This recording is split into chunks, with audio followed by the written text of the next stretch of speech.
আলহামদুলিল্লাহ রবিল আলমিন ওসলাতু ওয়াসসালামু আলা রাসূলিল্লাহি সাল্লাল্লাহু আলাইহি ওয়াসাল্লাম। প্রিয় সবাই, রমাদান মুবারক। আল্লাহ সুবহানাহু ওয়া তাআলা পবিত্র কোরআনে পরিষ্কার করে বলেছেন, আউযু বিল্লাহি মিনাশ শাইতানির রাজীম, বিসমিল্লাহির রহমানির রহিম। ইয়া আইয়ুহাল্লাযীনা আমানু কুতিবা আলাইকুমুস সিয়ামু কামা কুতিবা আলাল্লাযীনা মিন ক্বাবলিকুম লাআল্লাকুম তাত্তাকুন। এর বাংলা অর্থ হচ্ছে, হে মুমিনগণ, তোমাদের উপরে সিয়াম ফরজ করা হয়েছে, যেমন তোমাদের পূর্ববর্তীর উপরও ফরজ করা হয়েছিল, যাতে তোমরা তাকওয়া অর্জন করতে পারো। সুবহানাল্লাহ। সূরা আল বাকারার 183 নম্বর আয়াত। প্রিয় সবাই, আমরা যদি রমাদানের উদ্দেশ্য এবং ফজিলত যদি আমরা জানতে চাই, তাহলে আমাদেরকে অবশ্যই সূরা আল বাকারার 183, 184 এবং 185 নম্বর আয়াত বারবার করে পড়তে হবে এবং এগুলো বোঝার চেষ্টা করতে হবে, এবং এর সহি আমাদের যে ট্রান্সলেশন আছে সেই ট্রান্সলেশন এবং সহি তাফসির আমাদেরকে বারবার করে পড়তে হবে এবং বোঝার চেষ্টা করতে হবে। এবং আমরা যখন বুঝতে পারবো তখনই আমরা আমল করতে পারবো সঠিকভাবে। প্রিয় সবাই, আমরা যেন এই পবিত্র মাসকে, আমরা যেন বছরের শ্রেষ্ঠ মাসকে আমরা যেন হেলায় হারিয়ে না ফেলি। এটার ইবাদত আল্লাহ সুবহানাহু ওয়া তাআলা বলেছেন যে এর মধ্যে একটি রাত আছে, সেই রাতের ইবাদত, সেই রাতের ভালো আমল আল্লাহর কাছে এতই প্রিয় যে এইটার প্রতিদান আল্লাহ সুবহানাহু ওয়া তাআলা আমাদেরকে 1000 মাসের থেকেও বেশি দেবেন। সুবহানাল্লাহ। তার মানে আমরা যদি আমাদের নর্মাল যে লাইফ, সেটাকে যদি আমরা সেই লাইফের পর্যন্ত যদি আমরা বাঁচি, অর্থাৎ আমাদের জীবন যদি অতটুকু, অর্থাৎ 83-84 বছর পর্যন্ত যদি আমরা বাঁচি, তাহলে এই পুরা লাইফের, পুরা জীবনের আমাদের যে আমল, সেই আমলের সওয়াব আল্লাহ সুবহানাহু ওয়া তাআলা দিবেন। সুবহানাল্লাহ। কিন্তু বুঝতে হবে এবং সেইভাবে আমল করতে হবে। প্রিয় সবাই, তাহলে আল্লাহ সুবহানাহু ওয়া তাআলা যে বললেন যে 183 নম্বর আয়াত, যে এর উদ্দেশ্যই হচ্ছে আমরা যেন তাকওয়া অর্জন করতে পারি। তাকওয়া কি? তাকওয়া মানেই হচ্ছে যে আল্লাহ ভীতি থাকা, আল্লাহকে ভালোবাসা, আল্লাহকে জানা, আল্লাহকে মানা, অর্থাৎ আল্লাহ কোরআনে যা যা বলেছেন সেগুলোকে মেনে চলা। আমরা যে 184-185 নম্বর আয়াতে পড়ি, তাহলে এগুলো পরিষ্কার হয়ে যাবে। 184 নম্বর আয়াতে আল্লাহ সুবহানাহু ওয়া তাআলা বলেছেন যে কোরআন হচ্ছে সত্য এবং মিথ্যার পার্থক্যকারী। সুবহানাল্লাহ। তাই প্রিয় সবাই, আমরা যেন কোরআনকে যেন আঁকড়ে ধরি। প্রিয় সবাই, সিয়ামের অর্থ হচ্ছে, আমরা যে বাংলায় বলি রোজা, আমি রোজা ব্যবহার করব না, আমি সিয়ামই বলবো, কারণ এটাই হচ্ছে পারফেক্ট ওয়ার্ড।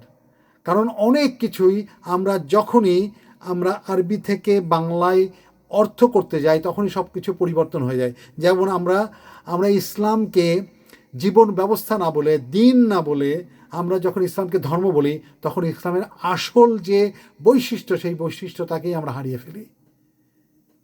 সুবহানাল্লাহ।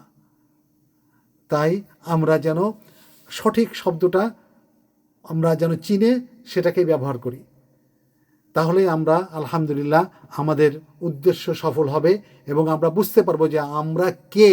যেমন আমরা মুসলিম, আমরা বুঝি না যে আমরা মুসলিম কেন। মুসলিম অর্থ কি? মুসলিম অর্থ যে সারেন্ডার করা, আল্লাহর কাছে আত্মসমর্পণ করা, এটাই আমরা অনেকে জানি না।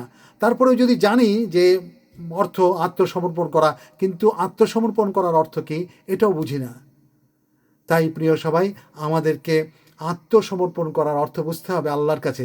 আত্মসমর্পণ করার অর্থই হচ্ছে যে, ও আল্লাহ, তুমি যা যা বলেছ কোরআনে এবং রাসূলুল্লাহ সাল্লাল্লাহু আলাইহি ওয়াসাল্লামের মাধ্যমে, আমরা সব করতে রাজি এবং আমাদের প্রাণপণ চেষ্টা করব তোমার আইনকে মেনে চলা, তোমার আইনকে প্রতিষ্ঠা করা। এগুলো আমরা চেষ্টা করব। সুবহানাল্লাহ। তারপরে তো তোমার ইচ্ছা ছাড়া তো কোনো কিছুই হয় না। তাই প্রিয় সবাই, আমরা যেন এগুলো ভুলে না যাই। তাহলে প্রিয় সবাই, আমরা একটু ভালোভাবে যদি একটু দেখি যে সিয়াম অর্থ কী। সিয়াম অর্থ হচ্ছে আল্লাহ সুবহানাহু ওয়া তাআলার সন্তুষ্টির জন্যে ফজর নামাজের আগের থেকে শুরু করে সূর্যাস্ত পর্যন্ত ইচ্ছাকৃতভাবে খাদ্য, পানীয় এবং স্বামী স্ত্রীর যে দৈহিক সম্পর্ক, সেই সম্পর্ক থেকে বেঁচে থাকা। অর্থাৎ হালাল। দেখুন একটা জিনিস, এগুলো সব হালাল, কিন্তু শুধুমাত্র আল্লাহকে ভয় করি বলে, আল্লাহর কথাকে মানি বলে, কেউ দেখছে না, কিন্তু আমি আল্লাহকে ভয় করে এগুলো থেকে আমি দূরে আছি। সূর্যোদয়ের আগের থেকে শুরু করে সূর্যাস্ত পর্যন্ত আমি এগুলো থেকে বেঁচে থাকার চেষ্টা করি। এর মধ্যে আরও অনেক কিছু আছে, যেমন পরনিন্দা করা, গীবত করা, মিথ্যা কথা বলা, যেমন ইসলামের যে সমস্ত কাজগুলো, সেগুলো আমাকে অবশ্যই পালন করতে হবে। কিন্তু যেগুলো হালাল, ওগুলো তো এমনিতেই হারাম। কিন্তু যেগুলো হালাল, আমার খাদ্য হালাল, আমার পানীয় হালাল, আমার স্ত্রী হালাল, আমার স্বামী হালাল, কিন্তু আমি এই যে দিনের বেলা, অর্থাৎ সূর্যোদয়ের আগ থেকে, অর্থাৎ ফজরের নামাজের জাস্ট আজানের আগ পর্যন্ত আমরা খেতে পারবো, সব কিছু করতে পারবো, পান করতে পারবো, স্বামী স্ত্রীর সম্পর্কে লিপ্ত হতে পারবো, কিন্তু যেই আমাদের আজানের সময় হবে তখন থেকে সব কিছু হারাম সূর্যাস্ত পর্যন্ত। তাহলে প্রিয় সবাই, আমরা যদি হালাল কাজগুলোকে ছাড়তে পারি, তাহলে হারাম কাজগুলো ছাড়া তো অত্যন্ত সহজ। সেই জন্যে আল্লাহ বলেছেন যে তোমাকে এই জন্যই দেয়া হলো, এই জন্যেই রমাদানের সিয়াম দেয়া হলো, যাতে তোমরা তাকওয়া অর্জন করতে পারো। সুবহানাল্লাহ, একদম সহজ অর্থ। আমি যদি হালাল থেকে আমি নিজেকে নিবৃত্ত করতে পারি আল্লাহর জন্যে, কারণ আমি আল্লাহর কাছে আত্মসমর্পণ করেছি, সেই জন্য আমি যদি হালাল ছাড়তে পারি, আমি অবশ্যই হারাম ছাড়তে পারবো, আর তখনই তো আমি প্রকৃত মুসলিম হয়ে যাব। আমি যদি সুদ ছাড়তে পারি, আমি যদি জেনা ছাড়তে পারি, আমি যদি মিথ্যা কথা ছাড়তে পারি, আমি যদি অন্যকে আঘাত করা ছাড়তে পারি, আমার কথা দিয়ে, আমার ব্যবহার দিয়ে, আমার আচার দিয়ে, আমার কাজ দিয়ে, আমার হাত দিয়ে আঘাত করা থেকে যদি আমি নিজেকে বিরত রাখতে পারি, তাহলে তো আমি মুসলিম। আমি যদি আমার প্রতিবেশীর সাথে, আমার পরিবারের সাথে, আমার সন্তানদের সাথে, আমার বাবা মায়ের সাথে যদি আমি ভালো আচরণ করতে পারি আল্লাহ যেভাবে বলেছেন সেভাবে, তাহলেই তো আমি মুসলিম, কারণ আমি আল্লাহর কথা মতো করার চেষ্টা করছি। প্রিয় সবাই, আমরা যেন এগুলো অবশ্যই মনে করি।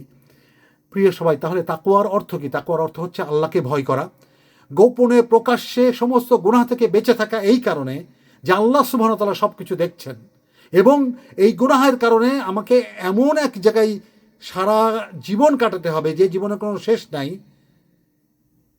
সেই সময়টা, অর্থাৎ খালিদিনা ফিহা আবাদা, সুবহানাল্লাহ, আমি সেখানে সারা জীবন থাকব। সেই সময়টা প্রচণ্ড রকমের খারাপ সময় যাবে, আমার প্রচণ্ড রকমের শাস্তি ভোগ করতে হবে আমাকে। সেই শাস্তি আল্লাহ সুবহানাহু ওয়া তাআলা কোরআনে বলেছেন, রাসূলুল্লাহ সাল্লাল্লাহু আলাইহি ওয়াসাল্লামের মাধ্যমে বলেছেন। তো আমি যদি তাই জানি, আর সেটা জেনেই যদি আমি কি করি, এই যে গুনাহ থেকে বেঁচে থাকার চেষ্টা করি, তাহলেই না আমি মুসলিম। তাহলে সেটাকেই বলে তাকওয়া। আল্লাহর আদেশ মানার অভ্যাস গড়ে তোলা, এটা তাকওয়া। নফস এবং প্রবৃত্তির উপর আমার নিয়ন্ত্রণ করা শেখায় কে? সিয়াম। তাই আমি রমাদানের বাইরেও আমি কোনো খারাপ কাজ করতে পারবো না। আমার চোখ দিয়ে, আমার হাত দিয়ে, আমার অন্তর দিয়ে, আমার জিহ্বা দিয়ে আমি কোনো জেনার কাজে লিপ্ত হতে পারবো না, আমার অঙ্গ প্রত্যঙ্গ দিয়ে। এটাই আমাকে সিয়াম শেখায়। আমি ক্ষুধা থাকলেও হারাম থেকে দূরে থাকি। আমার রাগ, লোভ, অহংকার আমি দমন করি একমাত্র আল্লাহর কারণে, কারণ আল্লাহ বলেছেন তুমি এগুলো করো না। আর এটাই আমার সিয়ামের প্রকৃত শিক্ষা। রাসূলুল্লাহ সাল্লাল্লাহু আলাইহি সাল্লাম বলেছেন, সিয়াম তোমার ঢাল স্বরূপ। সহিহ বুখারী মুসলিমের হাদিস। সিয়াম ঢাল স্বরূপ, অর্থাৎ আমি যে কোনো অপরাধ করতে যাই, যে কোনো গুনাহের কাজ করতে যাই, সিয়াম আমাকে বাধা দেয়। প্রিয় সবাই, সিয়াম হচ্ছে কৃতজ্ঞতা ও সহমর্মিতা শিক্ষা দেয়। যেমন ক্ষুধার মাধ্যমে আমার যে খিদা লাগে, তার মাধ্যমে আমি কষ্ট অনুভব করি যে একজন ক্ষুধার্ত মানুষ কেমন কষ্ট পেতে পারে। তখন আমার সামনে যদি ক্ষুধার্ত মানুষ যদি পড়ে যায় অন্য মাসে বা এই মাসেও, তাহলে আমি আমি যে কষ্ট পেয়েছি, আমি যে কষ্টটা অনুভব করেছি, আমি জানি ওর কি কষ্ট, আমার থেকে অনেক অনেক বেশি কষ্ট। আমি তো সাহারিতে ইফতারে কত ভালো ভালো খাবার খাই। আমাকে সিয়াম শেখায়, আল্লাহ সুবহানাহু ওয়া তাআলা শেখান যে আমি যেন ওই ক্ষুধার্ত ব্যক্তিটাকে খাওয়ার ব্যবস্থা করে দিই, তাকে যেন আর কষ্ট না পেতে দেই। সুবহানাল্লাহ। প্রিয় সবাই এই সিয়াম আমাদেরকে দান, সদকা ও মানবিকতা শেখায়, দান করা শেখায়, সদকা করা শেখায়। এগুলো প্রচণ্ড রকমের ইবাদতপূর্ণ কাজ, পার্টিকুলারলি এই রমাদান মাসে আত্মশুদ্ধি এবং আত্মসংস্কার শেখায় সিয়াম আমাদেরকে। সিয়াম শুধুমাত্র ক্ষুধা থেকে বেঁচে থাকা নয়। সিয়াম অর্থ হচ্ছে আমার চোখকে সংযত করা, আমার জিহ্বাকে সংযত করা, আমার হৃদয়কে সংযত করা। আমি যেন এইগুলো দিয়ে যেন আমি কোনো খারাপ কাজে নিয়োজিত না হই। প্রিয় সবাই, তাই সিয়াম আমাদেরকে সব কিছু থেকে আলাদা করে ফেলবে, আমাদেরকে ভালো মানুষ হিসাবে গড়ে তুলবে। আর আমি তখনই মুসলিম, আমি তখনই মুমিন।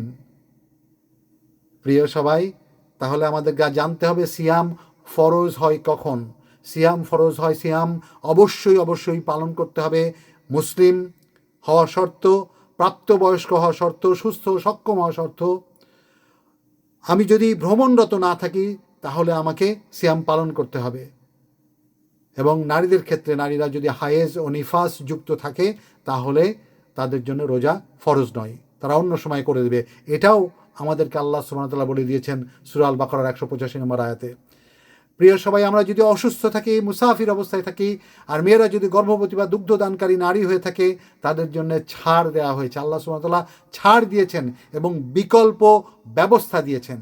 অর্থাৎ তাদের জন্য হয় কাজা করতে হবে, পরে করে দিতে হবে, অথবা ফিদিয়া দিতে হবে। অর্থাৎ এটার জন্যে কিছু দান করে দিতে হবে, কিছু পয়সা দিয়ে দিতে হবে, কিছু টাকা পয়সা দিতে হবে অন্য রোজাদারদের জন্য, অন্য রোজাদারকে, একজন রোজাদারকে খাওয়াই দিতে হবে। সুবহানাল্লাহ। তাহলে প্রিয় সবাই, আমরা যদি সংক্ষেপে বলতে চাই যে সিয়াম হলো আল্লাহ ভীতির প্রশিক্ষণ, নফস দমনের ইবাদত এবং মুমিনকে তাকওয়াবান বানানোর মাধ্যম, যা সক্ষম প্রত্যেক মুসলিমের জন্য ফরজ। অর্থাৎ সিয়াম রাখা প্রত্যেক মুসলিমের জন্য কিছু শর্ত ব্যতীত ফরজ। তাই আমরা যেন সিয়ামের শিক্ষা আমাদের জীবনে কাজে লাগাই, এবং এটি হচ্ছে তাকওয়া। তাকওয়া অর্থ হচ্ছে আল্লাহ সুবহানাহু ওয়া তাআলা বলছেন যেন তোমরা তাকওয়া অর্জন করতে পারো, এবং এটা যেন আমরা পরবর্তী লাইফে, আমাদের পরবর্তী জীবনে আমরা যেন কাজে লাগাতে পারি। প্রিয় সবাই, আরও আলোচনা করতে থাকবো ইনশাআল্লাহ প্রত্যেকটা দিনে। আজকে আমরা এই যে রাত্রে ভিডিও করছি, একটু পরেই আমরা সাহারি খাবো, একটু ঘুমাবো, সাহারি খাবো ইনশাআল্লাহ। গুরুত্বপূর্ণ একটি ইবাদত, তাহাজ্জুদে শামিল হব। কিন্তু তারাবি আমাদেরকে তাহাজ্জুদ করতে দেয় না। প্রিয় সবাই, এটি নিয়ে আলোচনা করব, অনেক আলোচনার সুযোগ আছে। আমরা কেন তারাবি আসলেই পুরুষ মহিলা সব অস্থির হয়ে যায় তারাবিতে জয়েন করার জন্যে, কিন্তু আমরা 5 ওয়াক্তে নামাজে আমাদের গুরুত্ব নাই, আমাদের তাহাজ্জুদে গুরুত্ব নাই। তাহাজ্জুদ অনেক অনেক গুরুত্বপূর্ণ নফল ইবাদত, যেটা তারাবির সাথে কোনো রকমের কোনো তুলনাই করা যায় না। প্রিয় সবাই মনে রাখবেন, তারাবির সাথে আমাদের রমাদানের কোনো সম্পর্ক নাই, সিয়ামের কোনো সম্পর্ক নাই। তাহলে কেন করি উত্তর খুঁজবো আমরা ইনশাআল্লাহ। আসসালামু আলাইকুম রহমতুল্লাহি ওয়া বারাকাতুহু। আল্লাহ যেন আমাদের আপনাদের সবার সিয়ামকে কবুল করে নেন, আমিন। আল্লাহ হাফেজ।